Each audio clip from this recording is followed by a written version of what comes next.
sais pas si tu es comme moi. Je pense beaucoup au ciel.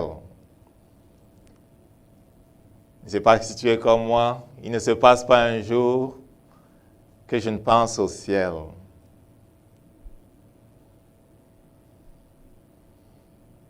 Peut-être parce que c'est notre demeure.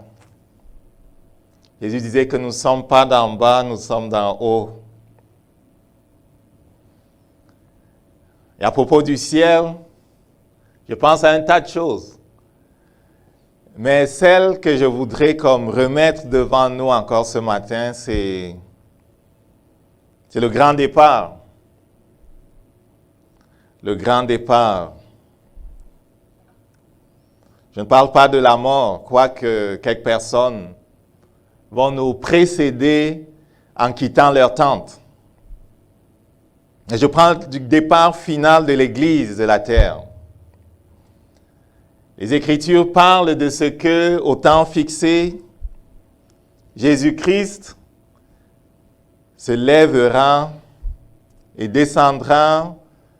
Il s'arrêtera dans les nuées en compagnie d'une foule d'anges et de ceux qui nous ont précédés, Abraham et les autres, en tout cas ceux qui voudront venir là, pour chercher ceux qui sont sur la terre.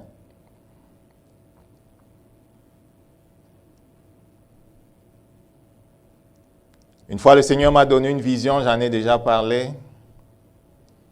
Et je voyais Jésus qui venait justement sur les nuées pour chercher son Église. Ça fait très longtemps, plus de 10 ans. Mais c'est comme si c'était cette nuit encore. En fait, c'est très frais. Et alors qu'il s'avançait sur les nuées, c'était au ralenti. Les gens en blanc décollaient de la terre à sa rencontre. En le voyant venir, je me rendais compte que je n'avais pas fait ce qu'il fallait faire en termes d'évangélisation. Je courais, j'entrais dans des maisons à gauche, à droite pour amener les gens à confesser Jésus, à reconnaître ce qu'il a fait à la croix pour être digne d'être élevé. Mais contrairement à cette vision, qui était comme un appel à évangéliser, à partager la parole du Seigneur, cela ne va pas se passer au ralenti. Ça va se passer en un clin d'œil. En un clin d'œil, des milliers de personnes vont partir de la terre.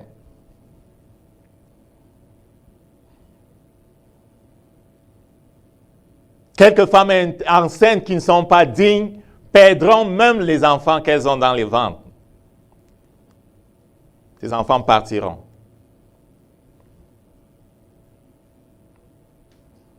Les gens disparaîtront des maisons, des hôpitaux, des voitures, des avions.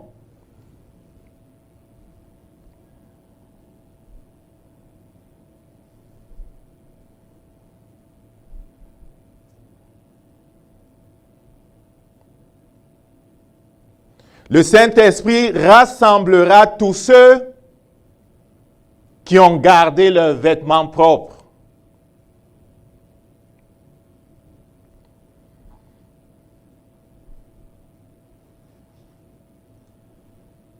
C'est à ce moment-là que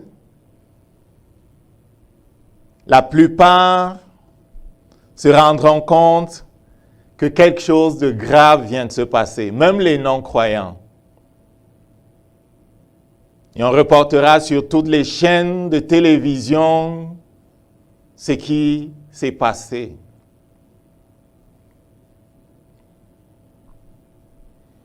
On cherchera les chrétiens qui auront raté l'enlèvement pour comprendre. Ils ne pourront pas répondre parce qu'ils seront préoccupés à se lamenter sur ce qui vient de leur arriver.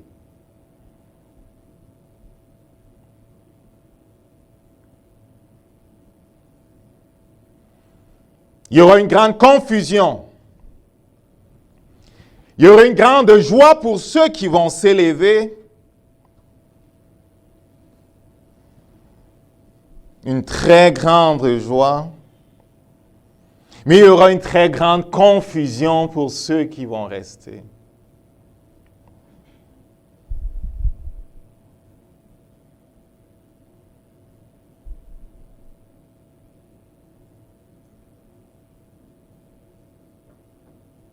Le Saint-Esprit parle de l'urgence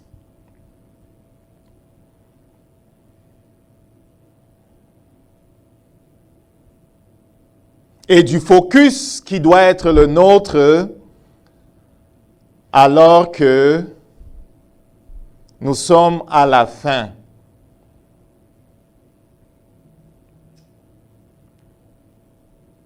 Quand on regarde ce qui s'est passé avec Noé,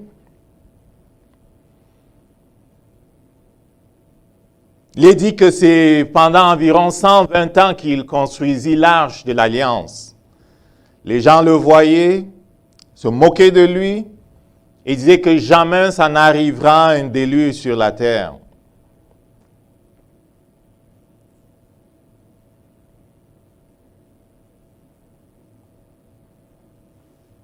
Ça, ce sont les hommes naturels qui parlaient comme ça. Mais le déluge est arrivé. Dès qu'il est entré et que Dieu a verrouillé la porte de l'arche, c'était fini. Il n'y a pas eu une bouée jetée à la mer, quelque chose pour sauver ceux qui avaient manqué le départ initial.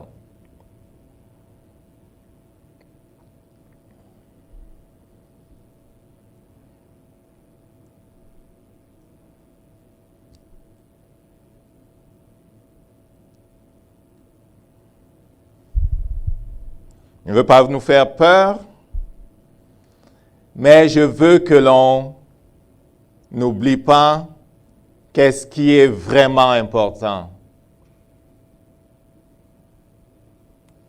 La parole de Dieu déclare que la fin vaut mieux que le commencement. La fin vaut mieux que le commencement.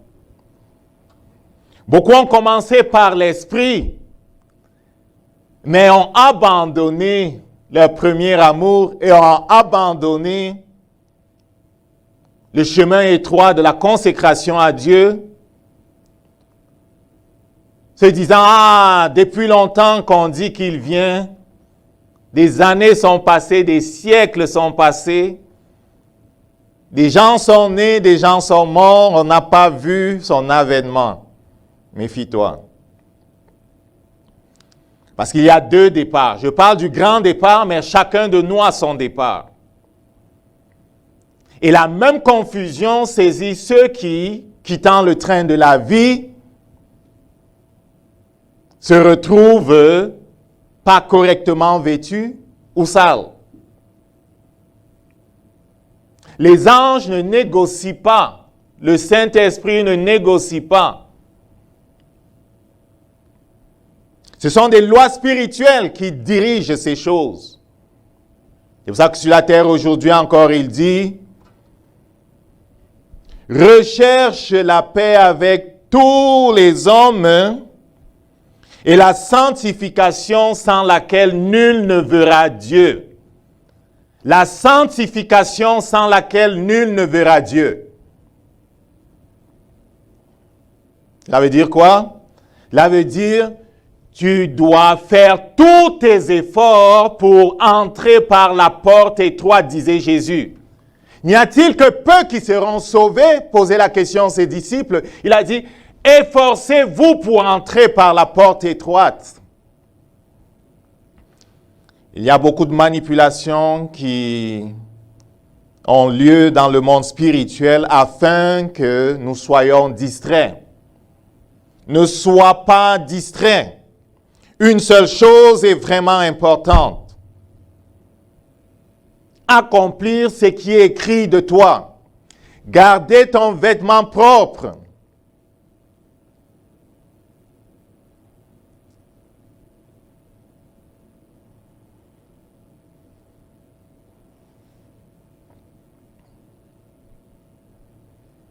Il nous sera impossible de réussir si nous ne sommes pas sages, si nous ne sommes pas sobres, si nous ne prions pas. Amen. C'est pour ça qu'il disait, priez afin de ne pas entrer en tentation. Priez afin de ne pas tomber. Priez pour discerner. Priez pour être capable d'écouter lorsque parle le Saint-Esprit.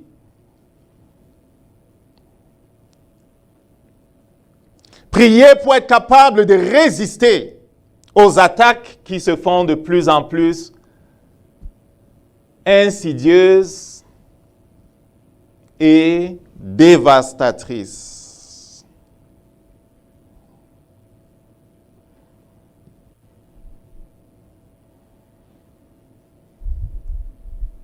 Amen. Si ça te prend de lire Matthieu 25 chaque jour pour comprendre c'est quoi la sagesse, fais-le. OK? Fais-le. À propos de l'huile, il y a une seule façon d'avoir des réserves d'huile. C'est de garder la communion avec Jésus-Christ. Il est le cep, nous sommes les sarments. On ne peut pas être coupé de lui. On ne peut pas être coupé de sa parole. On ne peut pas être coupé des activités qui nous permettent d'être remplis. La prière, la méditation de la parole, la communion fraternelle, les assemblées comme celle-ci. On ne peut pas se couper. D'un autre côté, on ne peut pas se permettre de vivre comme les autres, on va le voir tout à l'heure. On ne peut pas se permettre de faire comme les autres. Nous ne sommes pas comme les autres. Tu as compris? On n'est pas comme les autres. On est une race particulière. C'est normal que les gens te trouvent bizarre. On n'est pas comme les autres, on n'est pas d'ici. Mais pendant que nous sommes ici, nous allons nous assurer de faire ce qui est attendu de nous. Amen. Amen, les amis. Tu es appelé à briller comme une lumière. Ne permets pas aux ténèbres d'éteindre ta lumière. Tu es appelé à assaisonner le monde comme le sel assaisonne la nourriture.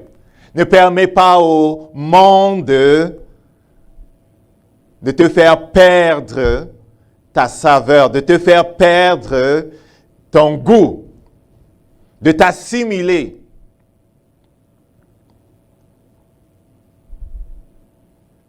C'est lorsque nous sommes différents que les autres peuvent voir, que les autres peuvent se poser les bonnes questions, que les autres peuvent voir Dieu en action.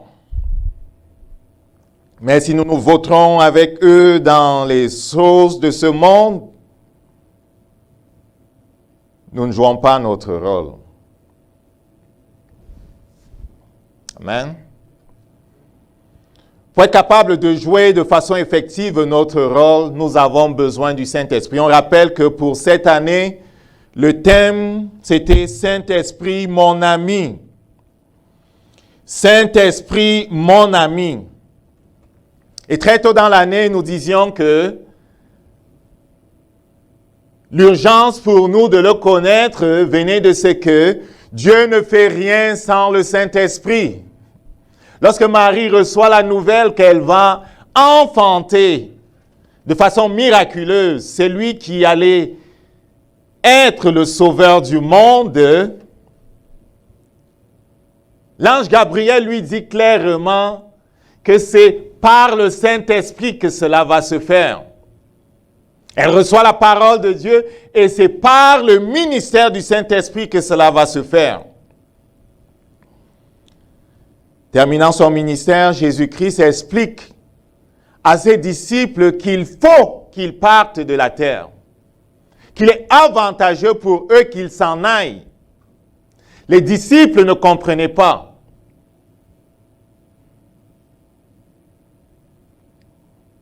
Ils ne comprenaient pas que Jésus parti, c'était la porte ouverte à la venue du Saint-Esprit.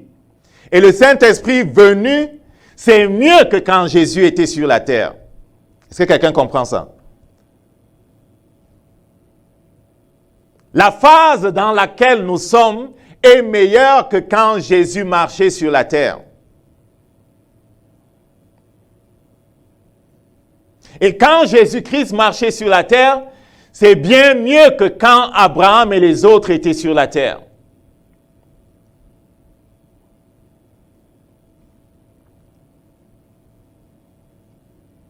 Dieu s'est manifesté et s'est révélé de façon progressive au cours des âges. Et dans l'époque où nous sommes, il n'y a pas de limitation. Au temps d'Abraham, quand tu lis le livre de la Genèse, tu te rends compte que Dieu se révélait à Abraham et Dieu repartait. Il revenait des années après pour lui faire renouveler la promesse. Et Dieu repartait, et Dieu revenait, et Dieu repartait, et il s'écoulait de longues années. Avec Moïse dans le désert, quand ils sortent de l'Égypte, Dieu est avec eux, il marche avec eux, il se manifeste à eux sous forme de nuée. Pendant la journée, de colonnes de feu pendant la nuit. Il se manifeste dans le tabernacle. Il a exprimé son désir d'habiter avec eux. Mais il était dans le tabernacle. Mais c'était mieux que quand Abraham marchait sur la terre. Parce qu'il n'allait plus y revenir. Il était là, il se manifestait, il pouvait voir sa gloire. Lorsque Jésus-Christ vient pour introduire la dispensation dans laquelle nous sommes, il marche en tant qu'homme nouveau, habité par le Saint-Esprit. Et les évangiles nous montrent la différence qu'il y a entre Jésus-Christ et Moïse. Qu'il y a entre Jésus-Christ et les autres qui marchaient à côté de Dieu. Parce que Dieu était en Jésus-Christ. C'est pour ça qu'il disait, ce que vous m'entendez dire, ce que vous me voyez faire, ce n'est pas moi qui le fais. C'est le Père qui habite en moi, qui fait toutes ces choses.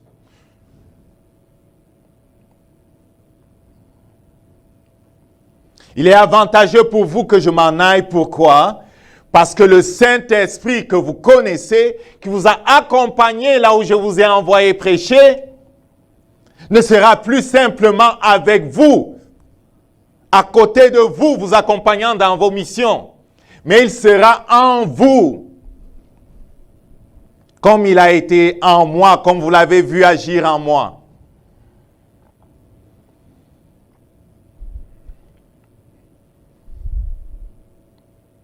Cette introduction est simplement pour nous montrer combien grand est le privilège de l'Église.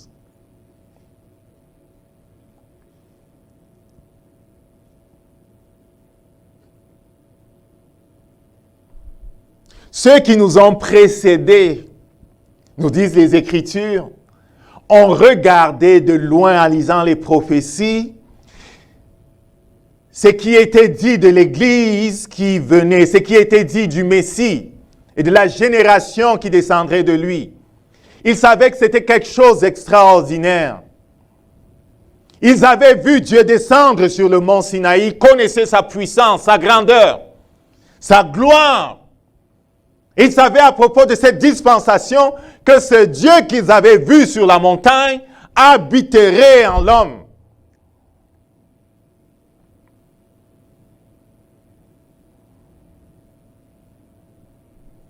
Il est avantageux pour vous que je m'en aille. Pourquoi? Parce que le Saint-Esprit habitera en vous. Et lorsqu'on dit que le Saint-Esprit habite en nous, ce n'est pas comme si c'est une finalité en soi, c'est une fin en soi. Le Saint-Esprit qui habite en nous vient pour quelque chose.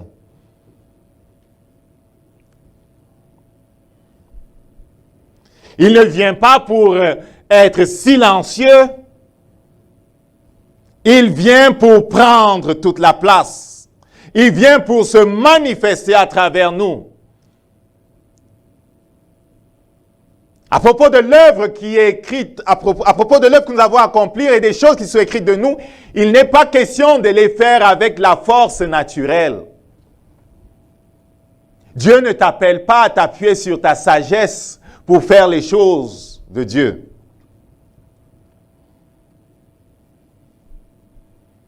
Ce n'est pas avec la force, ce n'est pas avec la puissance naturelle.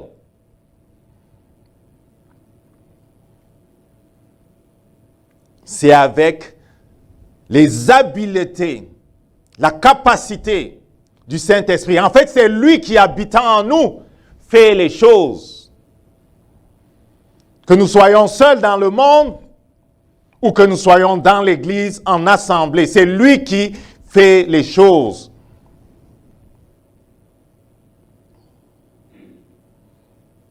Et si on nous demande d'aspirer à ces manifestations, on aurait pu dire à ces dons, parfois certaines versions parlent de dons, en fait la majorité des versions parlent des dons spirituels. Vous avez compris, c'est des dons spirituels qu'on va parler.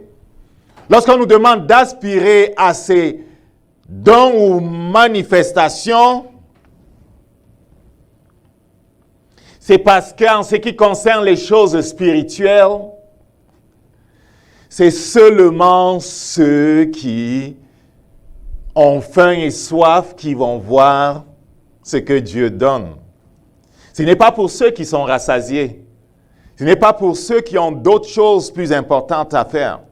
Ce n'est pas pour ceux qui ne veulent pas de ce que Dieu offre. C'est pour ceux qui ont faim de voir Dieu se manifester. Lorsque Pierre prêche le jour de la Pentecôte à Jérusalem et que les gens lui posent la question « Que ferons-nous, hommes frères ?» Il dit « Repentez-vous, que chacun de vous soit immergé au nom de Jésus pour le pardon de ses péchés. » Et il dit « Et vous recevrez le don du Saint-Esprit, car la promesse est pour vous et pour vos enfants. » Sous la douche hier, je méditais encore là-dessus et le Saint-Esprit me dit, est-ce que tu remarques que c'est aussi pour les enfants? Est-ce que tu remarques que c'est aussi pour les enfants? La promesse, c'est pour vous et pour vos enfants. Est-ce que tu remarques que le Saint-Esprit, c'est aussi pour les enfants? Il n'y a pas d'âge.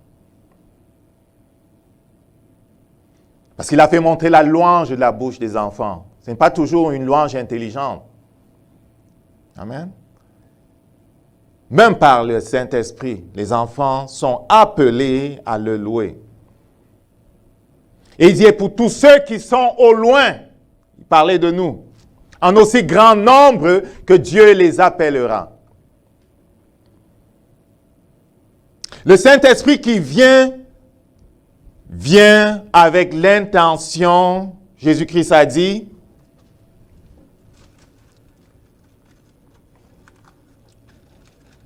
de glorifier Jésus, d'élever Jésus, de magnifier Jésus. Quand le Consolateur sera venu, l'Esprit de vérité, il vous conduira dans toute la vérité. Il vient avec l'intention de nous enseigner, de nous conduire dans toute la vérité.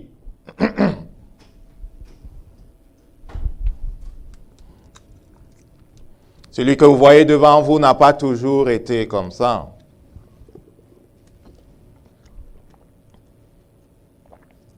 Je n'ai pas toujours connu ce que je connais. Et je sais que je ne connais pas encore parfaitement. Je n'ai pas fini d'apprendre. Mais je sais d'où est-ce que je suis parti. Ça a toujours été le désir du Saint-Esprit de m'enseigner, de m'enseigner, de m'enseigner. Et c'est son désir pour chacun de ceux qui viennent à lui. Il vous conduira dans toute la vérité. La perfection est impossible là où règne l'ignorance. La perfection est impossible là où la vérité n'est pas. La vérité, c'est la lumière. Il vous conduira dans toute la lumière.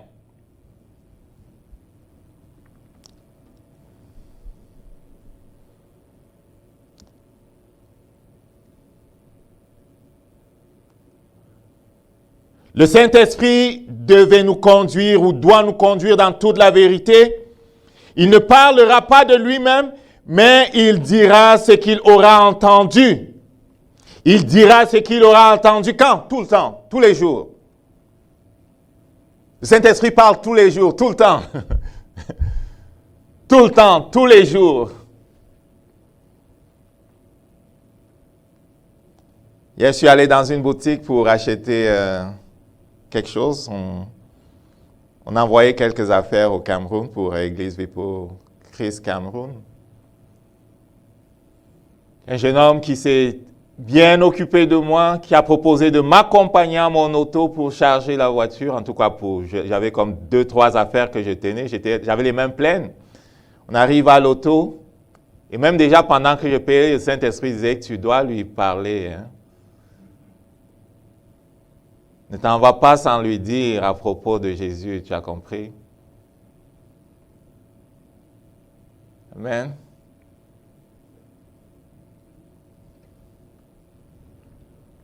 Il dira tout ce qu'il aura entendu. Il parle tout le temps. Il n'a pas parlé seulement aux apôtres, il parle aujourd'hui encore. Il parle à ton cœur. Il dit, reviens à moi. Il dit, telle chose est-elle vraiment importante? Il dit, va prier. Pardonne à un tel. Abandonne telle chose. Sépare-toi de telle affaire. Est-ce que vous l'entendez parler? Est-ce que vous l'entendez vous parler? Amen. Il parle à travers sa parole.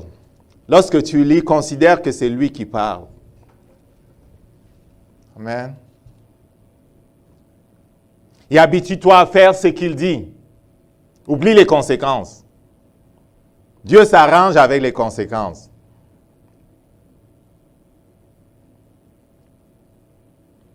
Et à propos de partager sa foi, le Saint-Esprit me faisait remarquer que c'est la peur du rejet qui te pousse à te taire.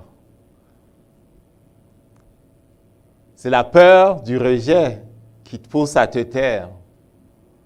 Non? C'est la peur d'être rejeté, n'est-ce pas?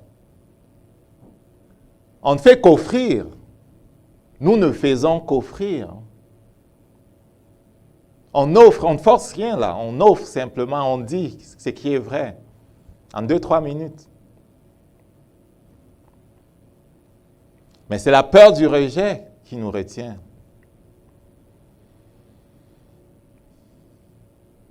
Donc j'aurais peur d'être rejeté par quelqu'un qui en fait est peut-être en route vers l'enfer. Je me protège moi alors que la vie de quelqu'un est en danger. Amen.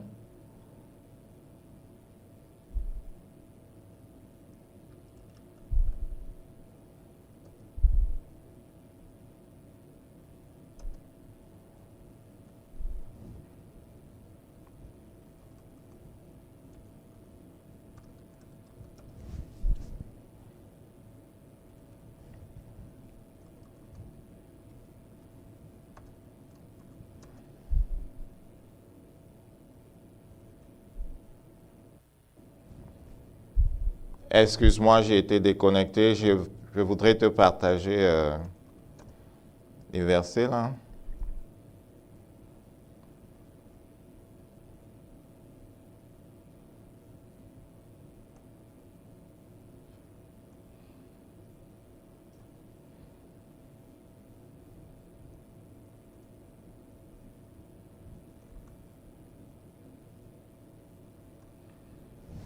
Il dit donc on se protège parce qu'on a peur d'être rejeté. Mais n'aie pas peur d'être rejeté, mon ami. Il me glorifiera parce qu'il prendra de ce qui est à moi et vous l'annoncera. Tout ce que le Père a est à moi. C'est pourquoi je dis qu'il prend de ce qui est à moi et qu'il vous l'annoncera.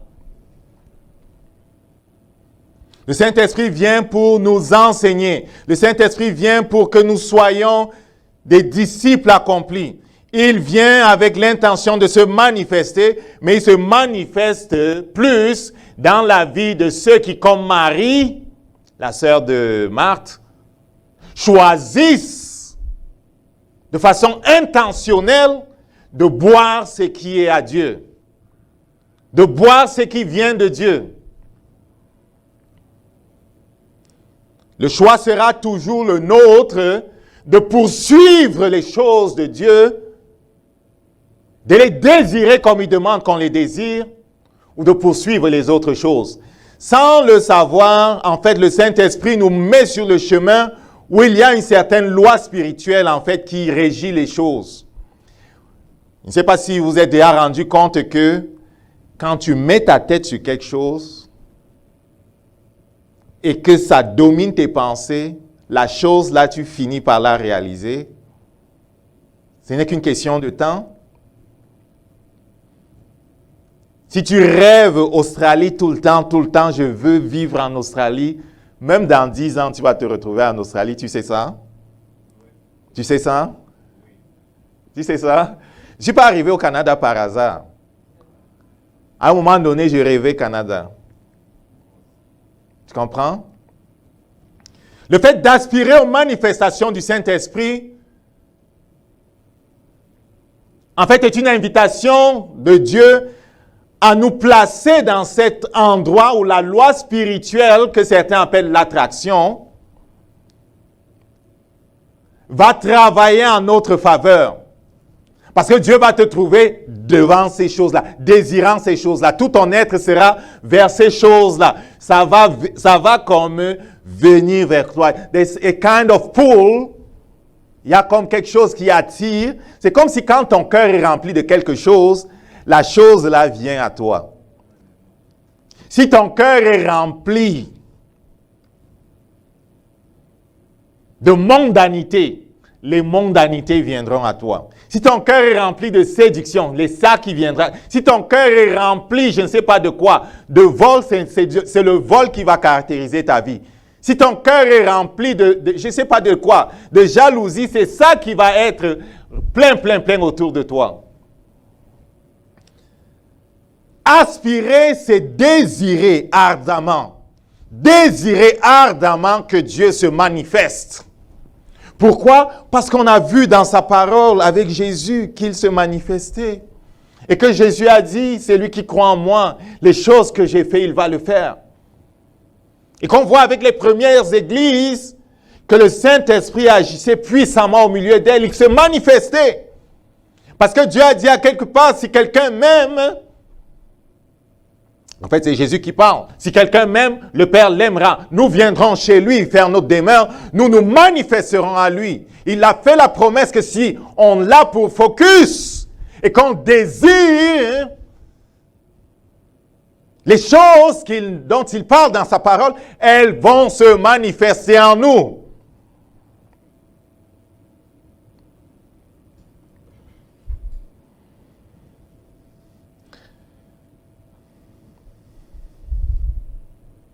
Je posais la question au Père parfois à propos de l'immersion dans le Saint-Esprit.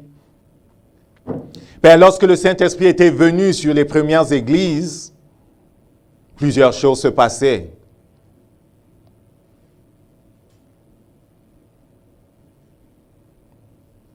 Que se passe-t-il avec nos églises, Seigneur? Avons-nous vraiment reçu le même esprit? Je lui pose des questions parfois pour comprendre. Mais un des problèmes, c'est qu'on n'aspire pas. Un autre problème, c'est que nous sommes même ignorants de qui nous sommes. Voilà un autre problème. C'est ça que le Saint-Esprit dit encore ce matin. Pour ceux qui regardent les choses spirituelles, je ne veux pas que vous soyez ignorants. Parce que lorsqu'on est ignorant, Dieu ne peut rien faire avec nous. Dieu ne peut rien faire si on est ignorant. Dieu ne bénit pas l'ignorance. Il pousse le Saint-Esprit à nous amener dans toute la vérité. Pourquoi? Parce que Dieu travaille avec des gens qui sont connaissants des choses de Dieu. La connaissance des choses de Dieu fait que notre cœur peut se placer à la bonne place. Nous comprenons les lois spirituelles, nous comprenons leur fonctionnement et nous savons que c'est comme ça que ça marche.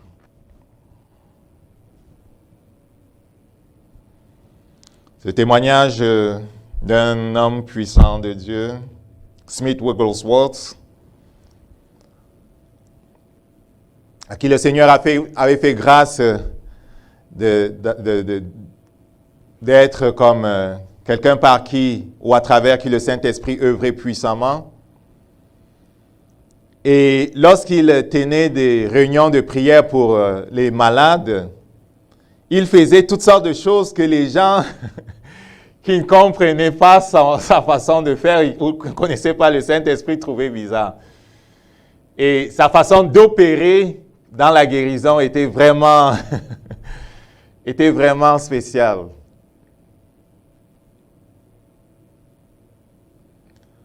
On lui avait amené une fois quelqu'un qui était complètement amoché par la maladie, une infirmité. N'était même pas capable de marcher. 2 personnes l'avaient donc tenu pendant qu'il devait prier pour elle.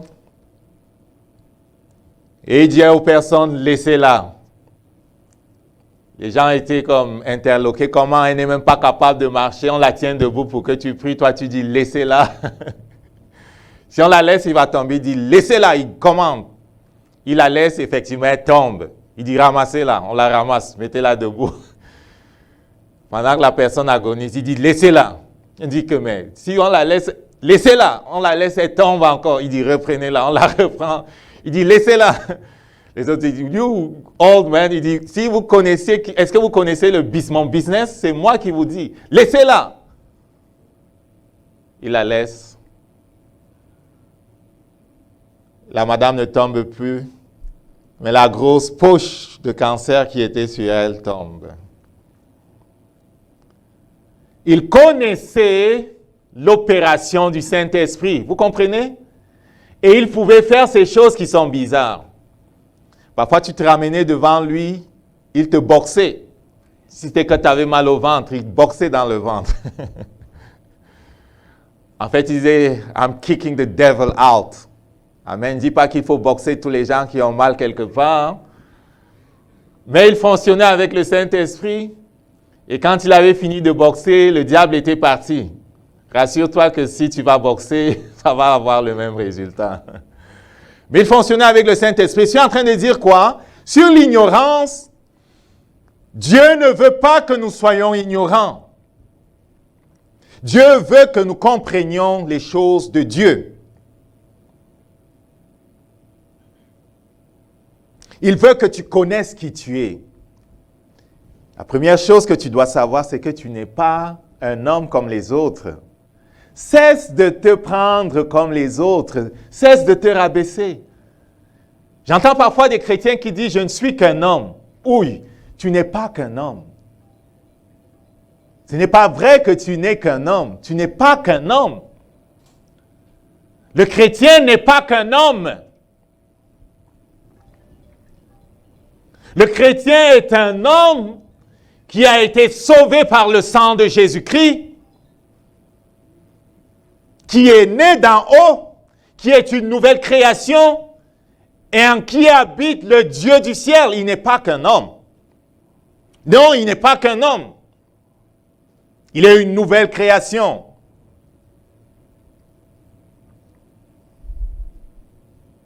Il est riche. Il est fort. En lui sont des trésors.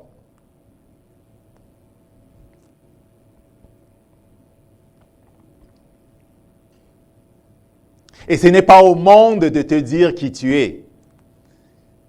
Ce n'est pas à ton passé de te dire ce que tu seras capable de faire dans la vie. Dieu a écrit ce que tu es capable de faire.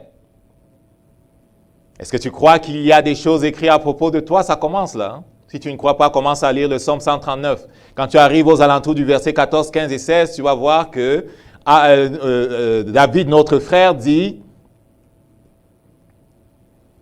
que pendant que j'étais encore dans le ventre de ma mère, que j'étais même pas une masse informe, déjà tu me connaissais. Et des choses, je paraphrase, merveilleuses me concernant étaient écrites dans ton livre déjà. C'est le livre des destinées. Il y a des choses merveilleuses écrites à propos de toi. Et ce n'est pas le monde qui peut canceller ça. C'est toi qui peux le canceller ou qui peut les laisser écrites et non manifestées. C'est toi. C'est toi qui, par le mépris du Saint-Esprit qui est venu pour réaliser ces choses, peut ignorer qui il est, ignorer sa présence et ne pas apprendre de lui et faire en sorte que, par voie de conséquence, ces choses-là ne soient pas réalisées. C'est toi. Dieu veut les réaliser. C'est pour ça qu'il a donné le Saint-Esprit qu'on sorte de l'ignorance. À propos de ce qui regarde les manifestations du Saint-Esprit, je ne veux pas que vous soyez ignorants. Pourquoi? Parce que Dieu veut se manifester en toi. Pas seulement dans l'Église, mais même au dehors. Dieu veut se servir de ta bouche pour parler aux gens, pour prophétiser dans la vie des gens, pour briser les œuvres du diable là-dehors. Dieu veut se servir de toi pour établir les choses. Il faut que tu ne sois pas ignorant. L'ignorance n'aide pas. Samuel, à ses débuts, ne connaissait pas les choses de Dieu. Lorsque Dieu essaye d'entrer en relation avec Samuel, par 2 ou 3 fois, Samuel s'en va poser la question à Élie en disant « Me voici, Seigneur, est-ce que tu m'as appelé ?» Son maître, Élie, lui dit « Je ne t'ai pas appelé, va te coucher. » Il ne connaissait pas Dieu. Lorsqu'on ne connaît pas Dieu, il n'arrive pas à nous driver. Lorsqu'on ne connaît pas ses voies, il n'arrive pas à nous conduire. Dieu n'arrivait pas à faire entrer Samuel. Mais sur le conseil d'Élie, on a besoin des aînés. On a besoin des coachs. On a besoin de ces ministères qu'il a donnés à l'Église pour être enseignés. On a besoin des modèles. Des bons modèles, par exemple. Jésus est le modèle parfait. On a besoin des modèles pour savoir comment Dieu parle, comment Dieu fonctionne. Et lorsqu'il est instruit de comment répondre, Dieu peut maintenant lui parler. Et quelqu'un peut poser la question, mais est-ce que Dieu voulait vraiment lui parler? Il appelle par 3 fois et puis il ne lui parle pas. Il aurait dû lui parler pour lui dire que c'est moi Dieu qui t'appelle. Non. Attends, Dieu fonctionne d'une certaine façon. Hein? Pourquoi Dieu n'a pas dit Samuel, c'est moi Dieu qui t'appelle? Hein?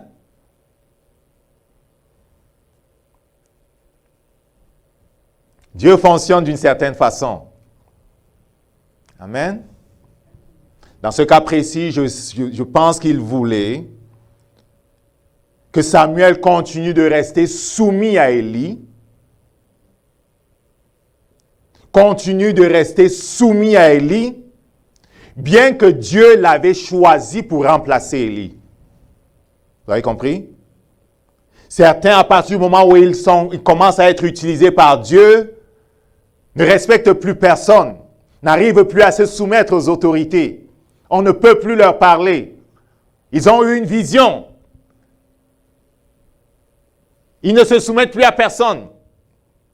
L'orgueil qui s'installe ainsi dans la vie de quelqu'un ne permettra pas à Dieu de l'utiliser. Dieu voulait non seulement que Samuel reste soumis à Élie, mais Dieu voulait que Samuel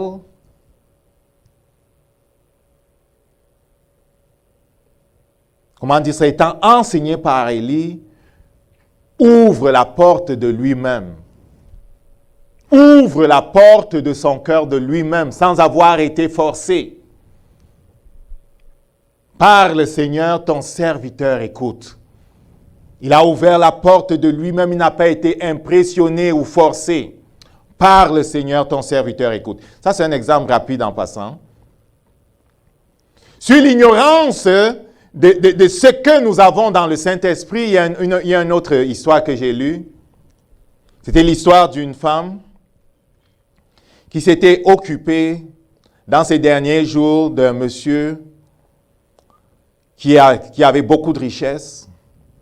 Elle s'était occupée de lui jusqu'à la fin. Peut-être c'était anciennement les seigneurs avaient dans leur maison des, comment ça s'appelait, des femmes de maison ou bien des hommes de maison, quelque chose comme ça. Elle s'était bien occupée de lui jusqu'à la fin. Et à la fin, le monsieur disait, je ne sais pas comment je vais te remercier pour tout ce que tu as fait pour moi. C'était sur son lit de mort. Et puis il avait écrit, selon la compréhension de la femme, sur un petit papier, son nom pour lui donner.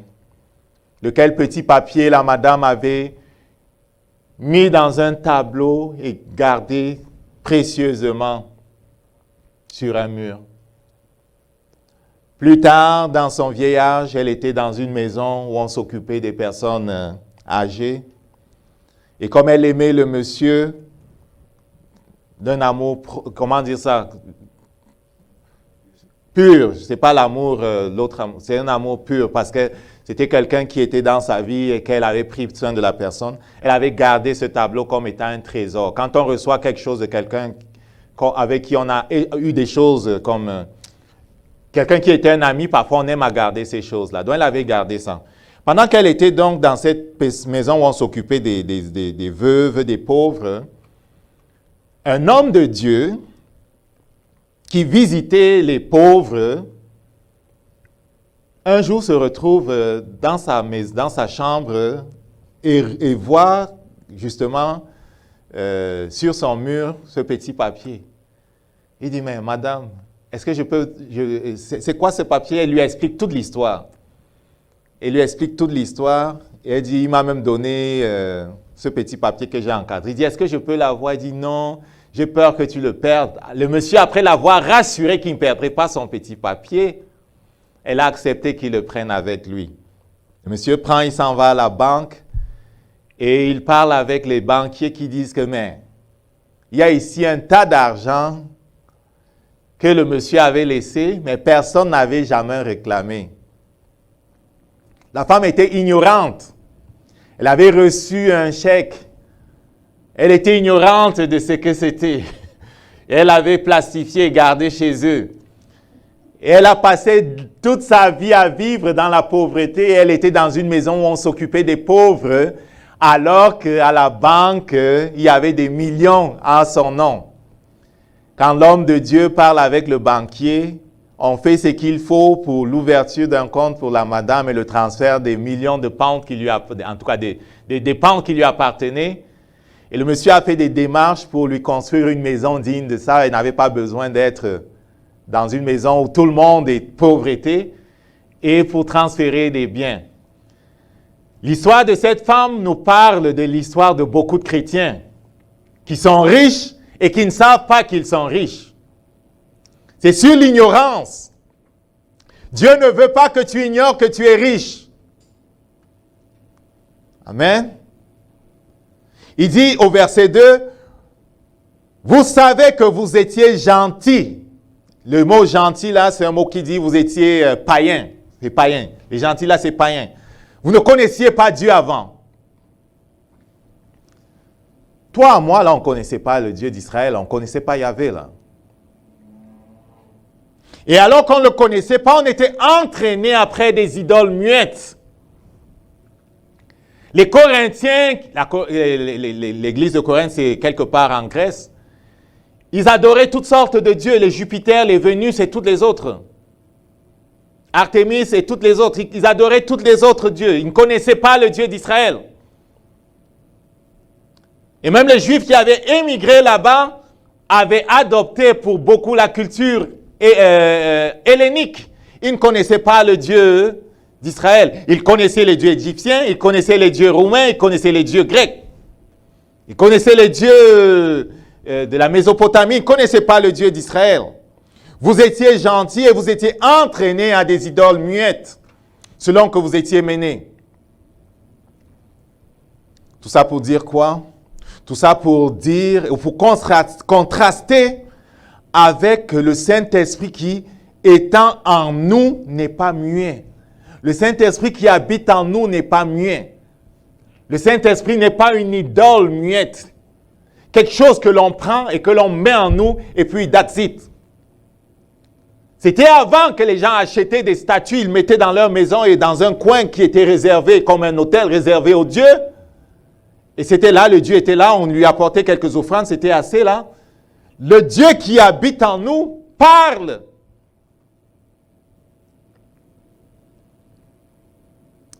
Amen. Le Dieu qui habite en nous parle, il se manifeste. Et nous devons savoir qu'il se manifeste pour notre bien.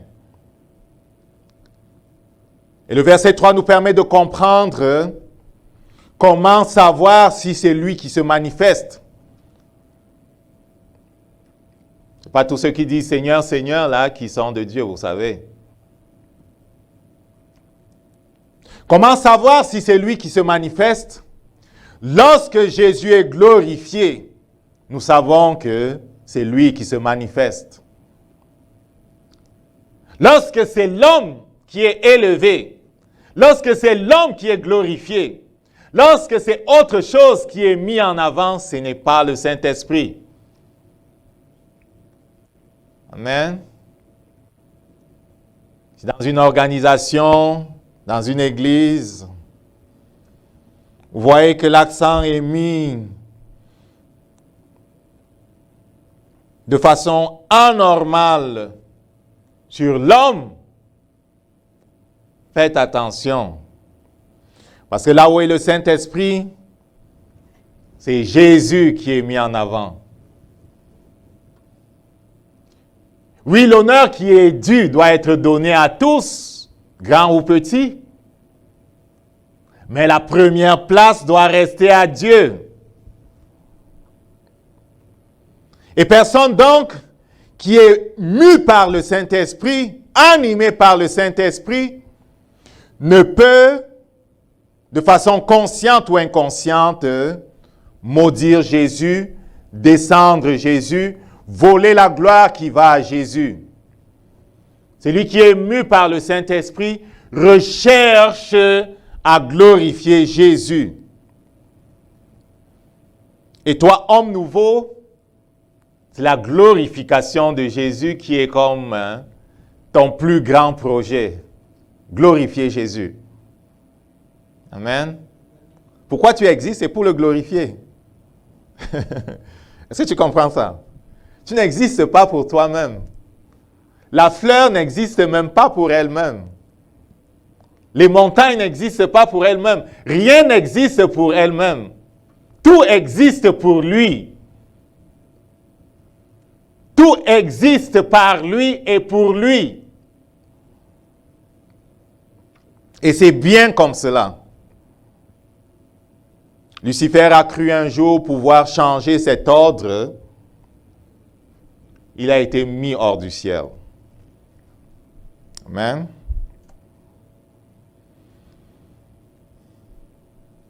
On va finir avec ça. Dieu ne veut pas qu'on ignore qui nous sommes. Dieu ne veut pas qu'on ignore qui est le Saint-Esprit. Dieu ne veut pas qu'on ignore que la présence du Saint-Esprit dans nos vies, c'est la chose que ceux qui nous ont précédés ont désiré. Mais ils n'ont pas pu l'avoir parce que c'était réservé pour nous. Nous sommes privilégiés. La nuée des témoins regarde du ciel et voit comment l'Église de Jésus sur la terre fonctionne. Ils sont émerveillés par ceux qui se laissent conduire. Ils sont estomaqués lorsqu'ils voient les gens mépriser le Saint-Esprit. Ils ne comprennent pas.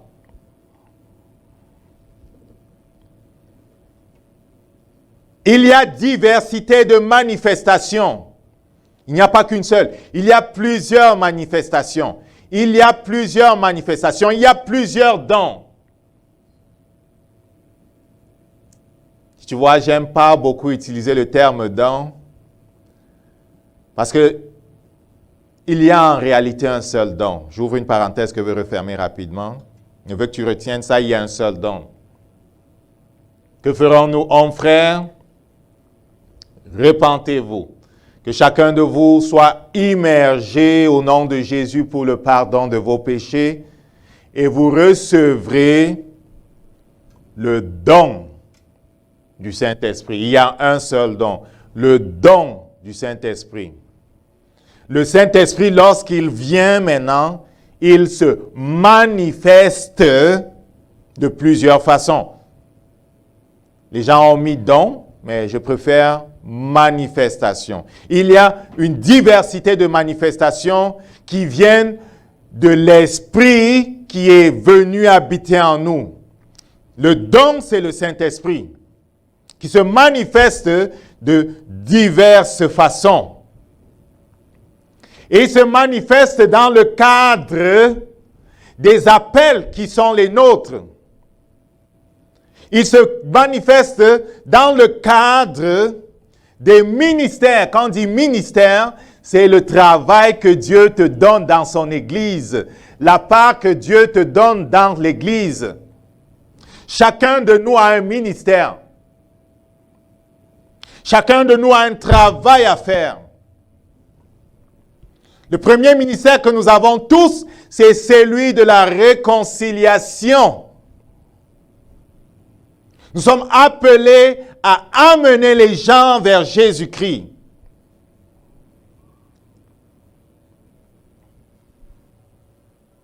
Dans le cadre de la manifestation, des manifestations du Saint-Esprit, lorsqu'il se manifeste, quand tu es seul au dehors, en train d'exercer ton ministère, ou dans l'Église, en train de glorifier Dieu avec les frères et les sœurs, le Saint-Esprit qui se manifeste en toi, le fait dans le but de remplir une mission. Dans l'Église, comme on va le voir, c'est pour l'édification de l'Église.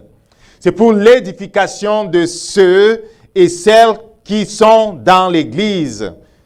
C'est pour que le corps du Christ soit fortifié. Le but des manifestations du Saint-Esprit, c'est l'édification de l'Église. C'est que l'Église soit rendue forte. Si le Saint-Esprit n'est pas manifesté, si ces manifestations sont absentes, l'Église ne sera pas forte. L'Église sera ignorante. Et partout où l'apôtre Paul allait, il insistait là-dessus. Il insistait là-dessus. Il insistait pour que les gens entendent la parole sans levain et se donnent à Dieu et soient positionnés pour que Dieu puisse les utiliser. Dans Actes au chapitre 19, on le voit à Éphèse parler à des disciples qui ne connaissaient pas le Saint-Esprit. Il leur explique qui est le Saint-Esprit. Il pose la main sur eux pour qu'ils soient immergés et ils commencent à voir dans leur vie une des manifestations qui témoignent de la présence du Saint-Esprit, les langues.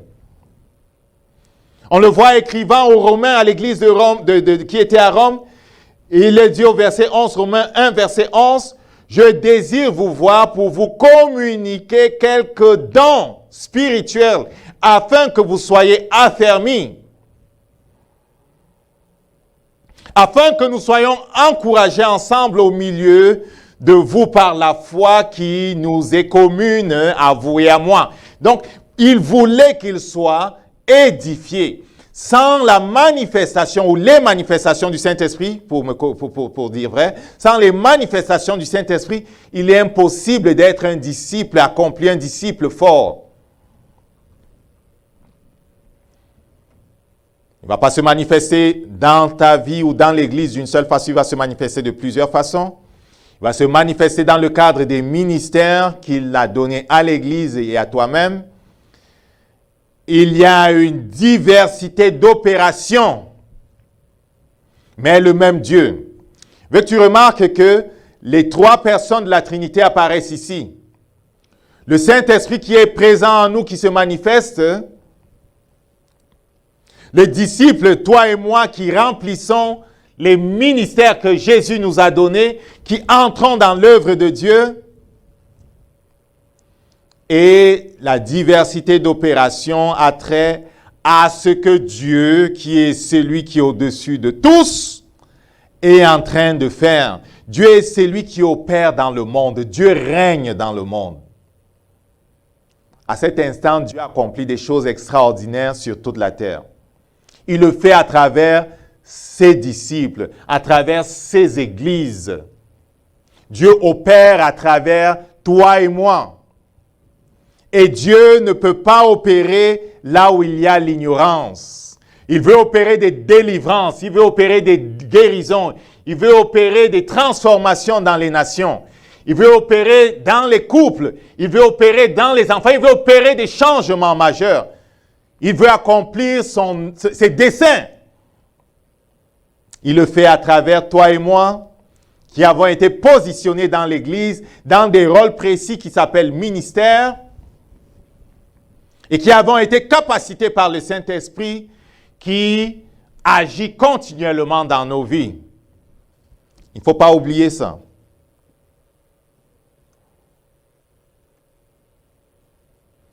Quelqu'un va dire, mais je n'ai jamais rien vu.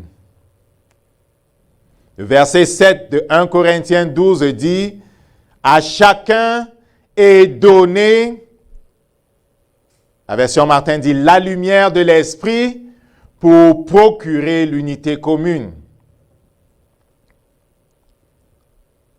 Louis II disait, chacun reçoit le don du Saint-Esprit pour l'utilité commune. Là, je paraphrase encore, mais il parle de don.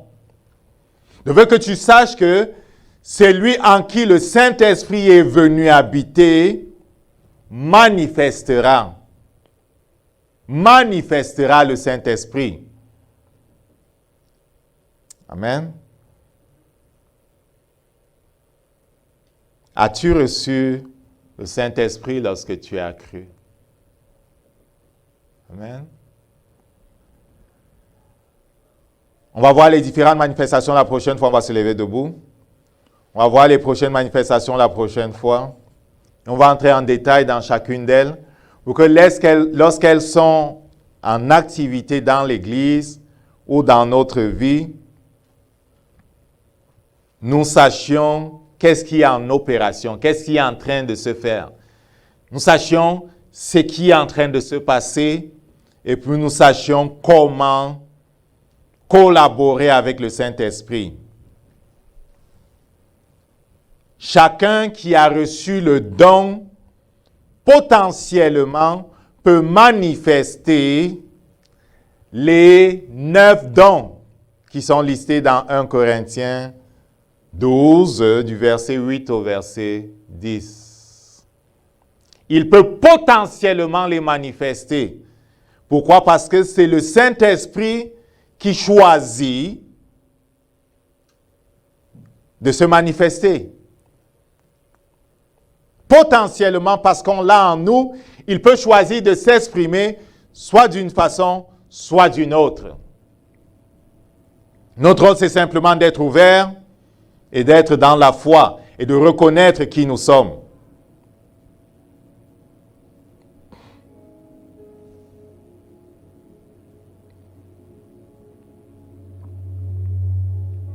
Le Saint-Esprit veut qu'on comprenne qu'on est riche. Que quelqu'un dise avec moi, je suis riche. Je suis une nouvelle création. Les choses anciennes sont passées. Toutes choses sont devenues nouvelles. Saül avait été transformé en un autre homme. Saisi par le Saint-Esprit, il avait prophétisé au milieu de la compagnie des prophètes. Puisque j'ai reçu le Saint-Esprit, le don de Dieu, je suis une autre personne. L'homme nouveau règne en moi. Père, je renonce à l'ignorance. Je rejette l'ignorance. Je me repens de m'être couché dans l'ignorance, d'avoir rejeté l'instruction, de n'avoir pas obéi promptement, d'avoir fermé la porte au progrès. Père, je me repens. Je veux recevoir de toi. Saint-Esprit, enseigne-moi. Enseigne-moi. Mets en moi le désir de te voir, le désir de voir tes manifestations. Que mon cœur soit rempli de ce désir. C'est un désir qui est saint. C'est un désir qui est un feu. Allume ton feu dans mon cœur, Jésus. Allume ton feu dans mon cœur. Le désir du ciel. Le désir des choses d'en haut. Le désir des choses qui viennent dans toi. Le désir des choses qui viennent de ton sein, Jésus. Et que soient consumées les autres choses. Que soient consumées les autres choses. Liberté au nom de Jésus. Liberté au nom de Jésus. Je proclame ma liberté au nom de Jésus. Les chaînes sont brisées. Brisées. Brisées. Brisées. Brisées. Je sors des prisons du monde. Des prisons de la chair. Des prisons du péché. Des prisons de l'esprit. Je suis libre. Libre des prisons de l'âme. Je suis libre au nom de Jésus.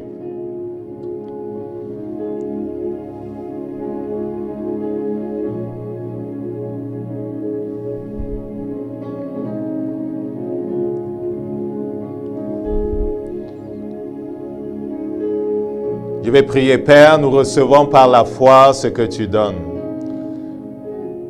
Là où la flamme avait été éteinte, je commande qu'elle soit ranimée. Là où la vie de prière avait été éteinte, je proclame qu'elle est ranimée. Là où l'amour pour la parole de Dieu avait été éteint, je proclame qu'elle est ranimée. Au nom de Jésus. Là où les portes avaient été fermées, je proclame qu'elles sont ouvertes au nom de Jésus. Tu n'as pas peur. Tu ouvres la bouche, tu parles. Tu tends la main, tu pries. Tu aimes d'un amour qui vient du trône de Dieu. Tu es un homme nouveau. Père, nous te bénissons pour ce que tu fais pendant cette semaine à travers chacun de nous. Nous te bénissons. Te bénissons pour les vies que nous touchons, pour les personnes que nous touchons. Te bénissons pour ta présence en nous. Quelque infirmité dans le corps de qui que ce soit, je maudis. Je maudis au nom de Jésus. Infirmité, tu t'en vas au nom de Jésus. Père, merci pour la délivrance, pour la guérison. Merci pour ton shalom. Que ton nom soit sanctifié. Au nom de Jésus. Amen. On va voir en détail dimanche prochain chacune des manifestations du Saint-Esprit. La première, ce sont les langues. Commence ou continue de parler en langue. C'est la manifestation qui ouvre la porte aux autres manifestations. Ne t'arrête pas, loue-le, Prie en langue continuellement s'il le faut. Que Dieu te bénisse.